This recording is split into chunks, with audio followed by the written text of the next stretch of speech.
We know there are obvious villains in the Witcher game like Eredin, the commander of the Wild Hunt. But there are plenty others that definitely deserve the title villain. There's one in particular that caught my attention as evil, but I couldn't pinpoint why. Emhyr Var Emreis was behind some horrible acts in the game, but still there was something missing. So I got to my computer and started down the rabbit hole of who this man was. Was he Emhyr Var Emreis? Or the White Flame? Or a hedgehog? Or an urchin? Or Duny? When you are ready, grab a cookie and hot chocolate, sit back and join me in diving into the villainous mind of Emhyr Var Emreis.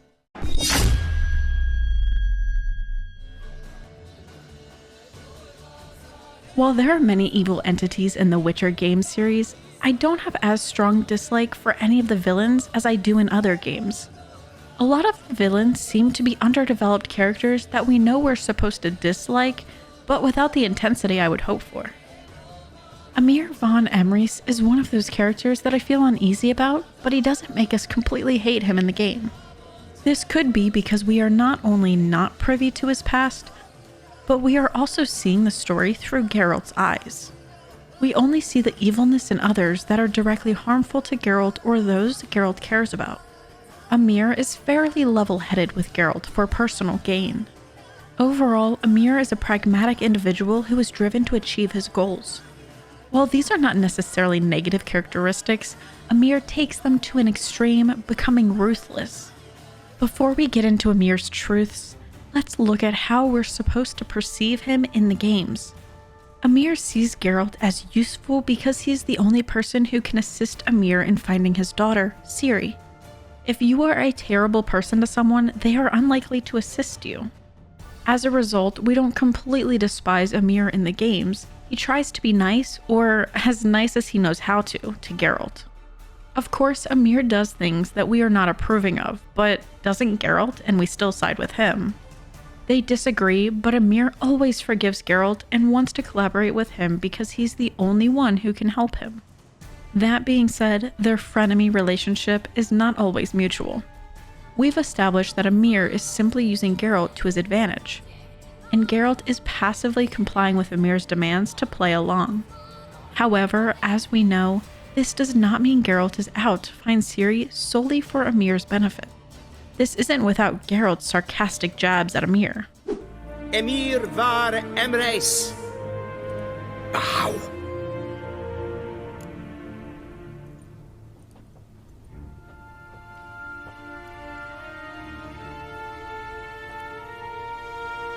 Your Imperial Majesty. I thought you bowed before no man. Didn't want to disappoint the Chamberlain. We're friends.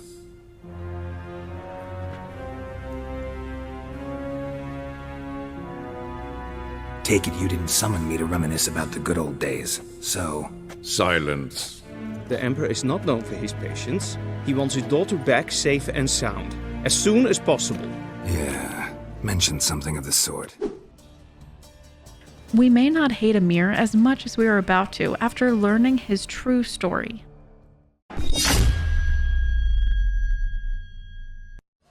If we want to get a better understanding of Emhyr, we need to look at his father. As the saying goes, sons pay for their father's sins. And this is exactly what happened to Emhyr. Emhyr's father was Fergus Var Emreis, an emperor.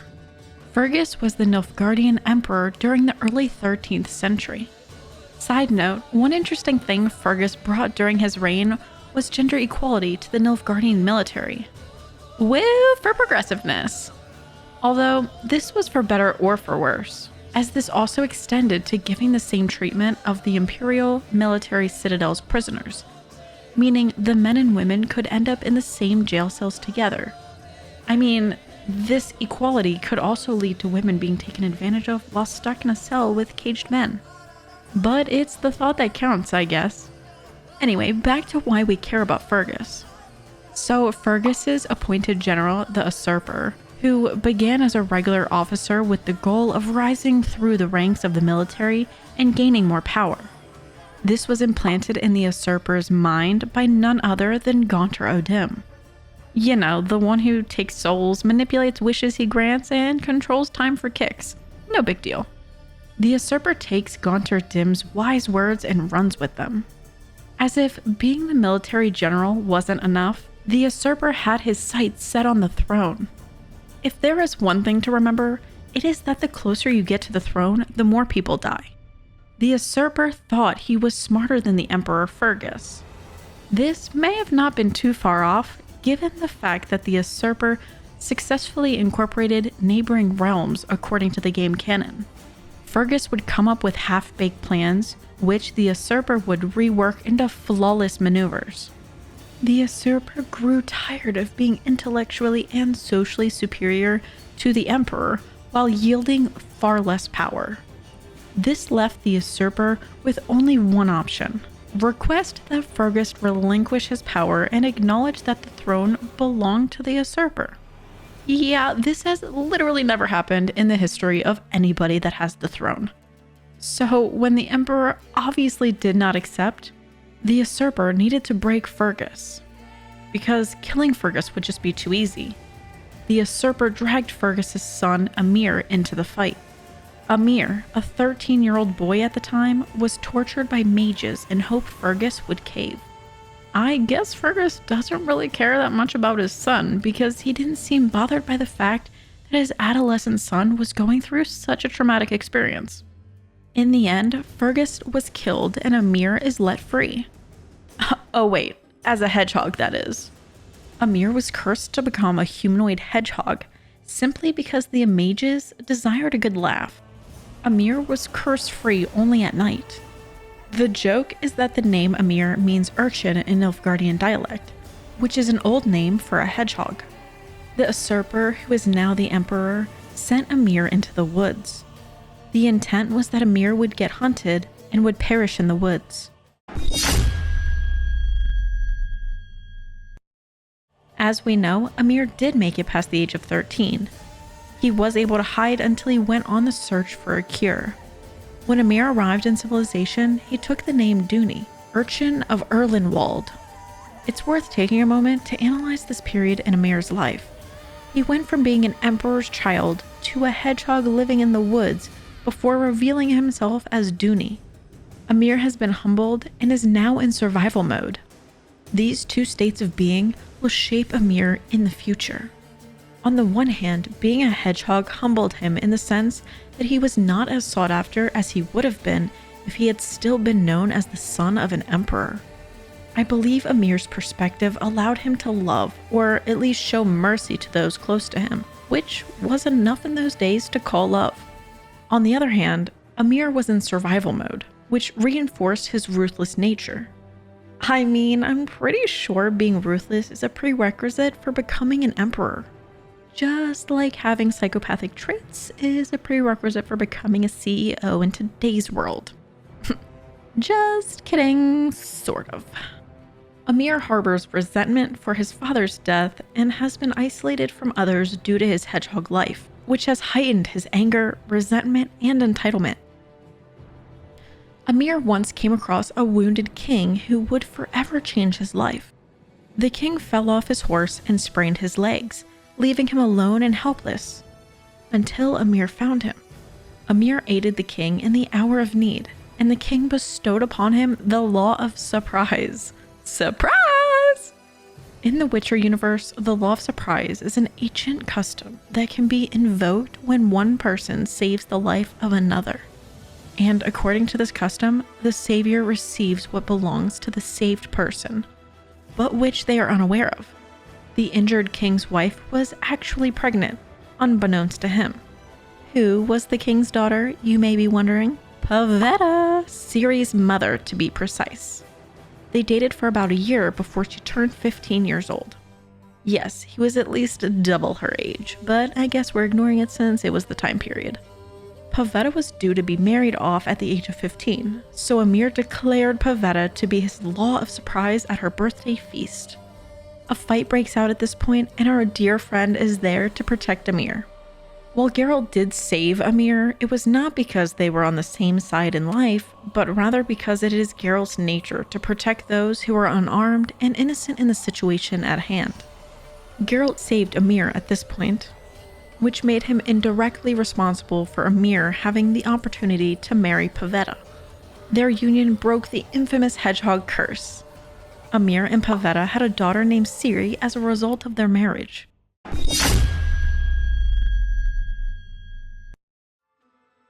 Emhyr is still going by the name Duny at this point, but he is realizing that he needs his old identity back in order to get vengeance. Emhyr has his sights set on the throne currently held by the usurper. Before Emhyr can act on getting the throne for himself to avenge his father's death, he has to get rid of Duny. This leads him to board a boat with Pavetta and Ciri in order to stage their deaths as a family. Aw, family bonding! The plan is for there to be a boat wreck with no survivors. Pavetta disagrees with Emhyr's plans, so she sends Ciri off to avoid the boat trip entirely. Emhyr is upset by this news and gets in a physical altercation with Pavetta, and he throws her off the ship, and she dies for real.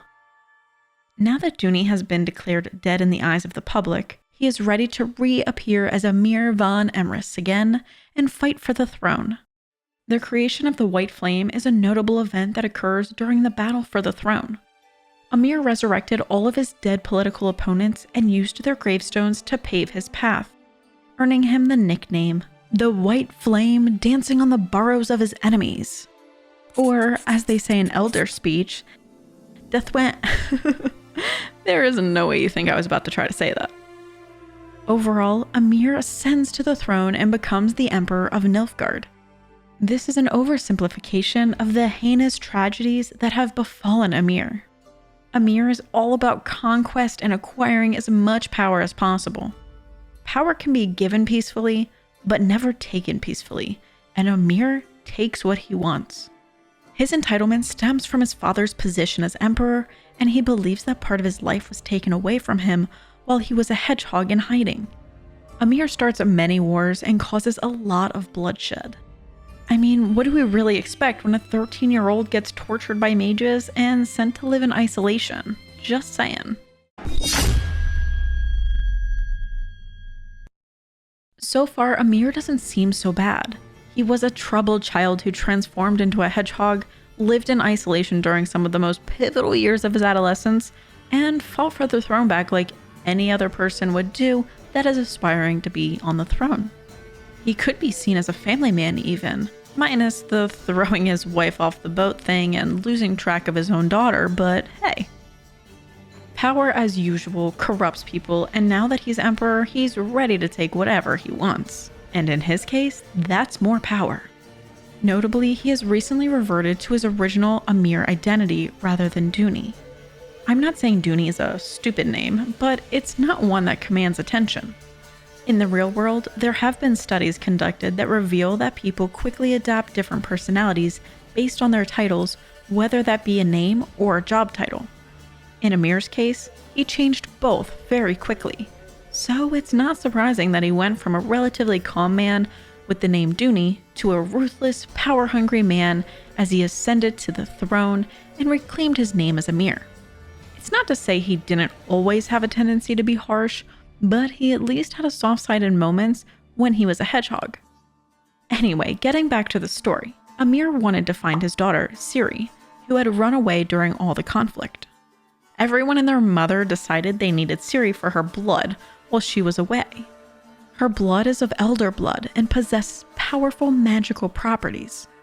With that said, Geralt and Emhyr wanted to find her for other reasons. You might be thinking, aw, her biological father and her law of surprise father figure both want to find her and protect her. But you would be wrong. This is mostly true for Geralt, but Ciri's father, Emhyr, has other plans. He wants to get Ciri back before anyone can capture her, not out of the kindness of being a father, but rather to marry her so they can have a baby together. Yes, Emhyr wants to have a baby with Ciri, his freaking daughter. Oh my god. Apparently Emhyr's reason for wanting to do this was due to the prophecy that puts so much importance on Ciri's future child. Ciri's child is believed to be the one who will stop the White Frost, basically an ice age that kills everyone, and her child will rule the world. Emhyr interpreted the prophecy as if he were helping to save the world, but marrying Ciri would be extremely self-serving either way. This is interesting in that in the game canon, Ciri is the chosen one, not her future child. This is most likely due to the game developers realizing how inappropriate it would be to depict Emhyr's interest in his own daughter, Ciri. Either way, Emhyr could have just had her marry her cousin like normal people did during that period of time. But her own father? I'm obviously kidding about the cousin thing, but seriously, she could have had a child with anyone other than him. Heck, Geralt would have been a less horrible choice if you ignore the fact that he was infertile. If not for disturbing reasons, Emhyr then would be the father of the most powerful child. I'm not sure why being a grandfather wasn't enough, but whatever. It's worth noting the others were unaware of Emhyr's plan to marry Ciri, believing that she was required for the succession of the throne. She trusts me, yes. So tell me why you're looking for her. Doubt it's about making up for all those lost years. For reasons of state, as always. An orphaned girl was abducted and brought to Emhyr during the search for Ciri. He was told that this was his daughter, but he knew this was not true despite them looking eerily similar. Because she was supposed to be Ciri, this girl was dubbed Cirilla Fiona. While Emhyr was looking for his real daughter, he sent the fake Cirilla to the farthest reaches of the capital. Soon he changed his mind and decided to marry the fake Cirilla. Some claim that he loved her, but let's be honest, Emhyr married fake Ciri to gain territory control. Their marriage established Nilfgaardian authority over Cintra. Emhyr, once again, seeks power in whatever form it may take. If he can't have his daughter's child that may rule the world one day, he will settle for at least gaining control over Cintra for now. I find it kind of funny that some people say Emhyr had a soft side, since he didn't plot to kill his wife, the fake Ciri, and he intended for his first wife to have a comfortable life, and he always forgave Geralt.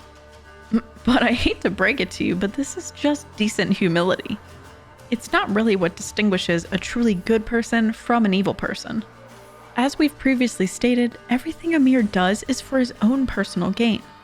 Just because Emhyr typically betrays everyone around him, orders people to be killed, including babies, and starts unnecessary wars, it doesn't mean he's a good person the second he takes a break from all of that. So how does this tie into the Witcher 3 game? Warning, spoilers are ahead. As we know, Yennefer becomes the advisor to Emhyr during the events of The Witcher 3, and she finds Geralt at the White Orchard Tavern, where she asks, no, demands that Geralt accompany her to Vizima to meet with the Emperor. Geralt is summoned to the Emperor's court in Vizima to speak with Emhyr, who asks Geralt to find Ciri, his daughter. He informs Geralt that Ciri has returned, but she is being hunted by the Wild Hunt. With him being the Emperor, Geralt has no choice but to agree. Eventually, Geralt does manage to find our precious Ciri alive and well. Yay! But what does Geralt do once he finds Ciri? Does he present her to her father or not? Well, that choice is up to you as the player during the events of the game. If Geralt takes Ciri back to her father, Emhyr, and assists in the assassination of the king of Redania, who was Emhyr's last threat, then Ciri reluctantly accepts the throne of Nilfgaard. She reasons that she could do more good for the world as an empress than as a monster hunter. Not gonna lie, I wish I knew this information about Emhyr before playing the game, because I kinda got excited of the idea of her becoming an empress, but now I want her nowhere near him.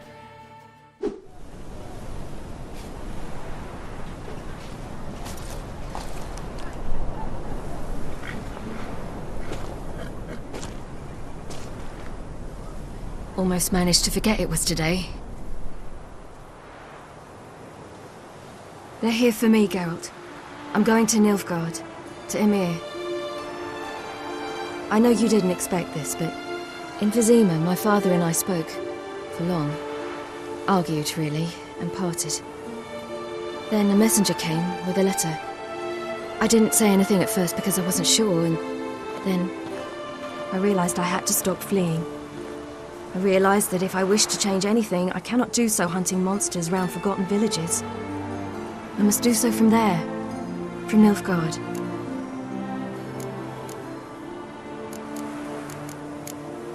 You make this choice on your own? If you mean to suggest Yennefer had anything to do with this, then the answer is no. Great.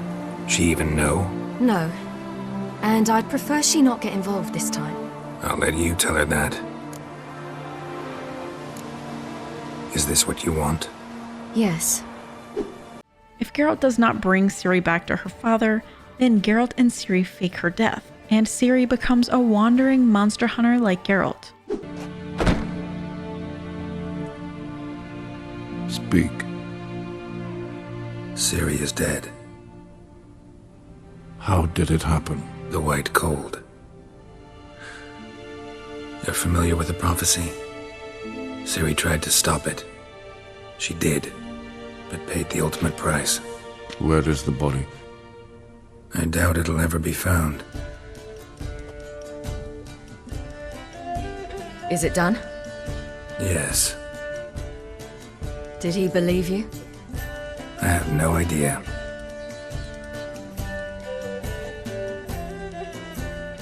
For the cockatrice. And we've a new contract. It won't pay much, but I think it worth the toil. You've been busy.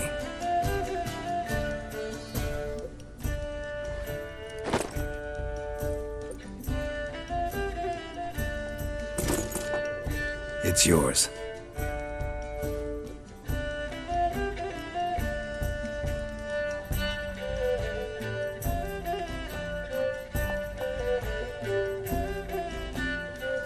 A witch's sword. Swallow. Oh, beautiful. May I? Not here. You'll have ample opportunity soon enough, Witcher.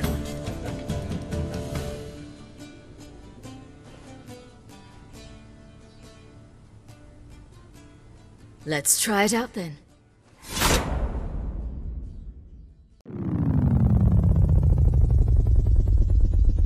Let us know if you've learned anything about Emhyr, or if you have other fun facts about him.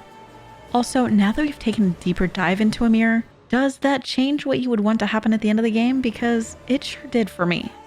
I hope this gave you a little look into Emhyr's mind, and why he became so evil. Alright, that's it for this video. Thank you so much for watching, and we hope to see you next time.